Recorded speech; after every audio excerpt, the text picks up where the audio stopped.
بسم اللہ الرحمن الرحیم۔ پروگرام دا رپورٹر میں صابر شاکر اور چودھری غلام حسین صاحب کی طرف سے السلام علیکم۔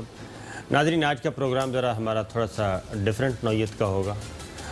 ہم نے آپ کو گزشتہ پروگرام میں شیخ رشید صاحب سے ایک خصوصی نشست کی تھی اور ان سے ہم نے یہ جاننے کی کوشش کی تھی کہ پاکستان کے 70-72 سال اس میں ہم نے کیا کھویا، کیا پایا، اور کیا ہم نے کوئی سیاسی قیادت ایسی پیدا کی یا پیدا ہونے نہیں دی گئی، اور اس کی ریزن کیا ہے، پس پردہ محرکات کیا ہیں، ایسی فصل کیوں نہیں تیار ہو سکی۔ تو شیخ رشید صاحب کی گفتگو آپ نے گزشتہ پروگرام میں سنی۔ تو آج ہمارے ساتھ جو مہمان ہیں وہ بھی شیخ ہیں، لیکن وہ ہیں شیخ وقاص اکرم صاحب۔ وہ نوجوانوں کے نمائندگی کر رہے ہیں، اور یہ پہلی بار جب جنرل پرویز مشرف صاحب آئے برسر اقتدار، اور انہوں نے بھی ایک ماڈل دینے کی کوشش کی کہ نوجوانوں کو، پڑھے لکھے لوگوں کو لایا جائے، وہ اس وقت پولیٹکس میں آئے، ارکان یعنی کہ پارلیمنٹ کے ممبر بنے، قومی اسمبلی کے رکن رہے اور بڑے دبنگ ہیں، اور آج کل وہ سوشل میڈیا پہ بھی بہت ایکٹیو ہیں۔ تو ان سے بھی ہم اسی 72 سالوں میں کی تاریخ جو ہے ان سے بھی پوچھیں گے۔ ایک جنرل ڈسکشن ہوگی، لیکن کوشش کریں گے کہ ہم کسی نتیجے پہ پہنچیں۔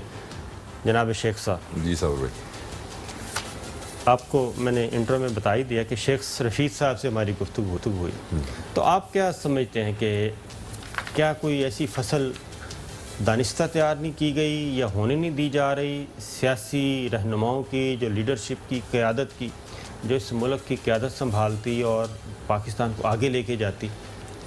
دیکھیں، اگر ہم ماضی قریب میں دیکھیں تو جیسے آپ نے خود اپنے انٹرو میں ذکر کیا، جنرل مشرف صاحب کا وہ ٹائم تھا جس میں ایسے حالات پیدا ہو گئے یا کر دیے گئے کہ جس سے نوجوان جو ہے وہ بائی ڈیفالٹ جو ہے تمام اسمبلیز میں آ جائیں۔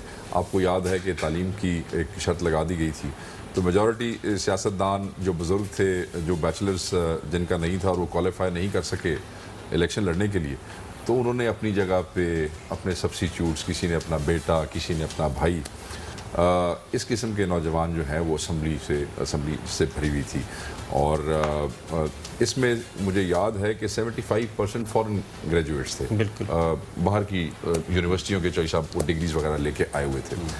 اور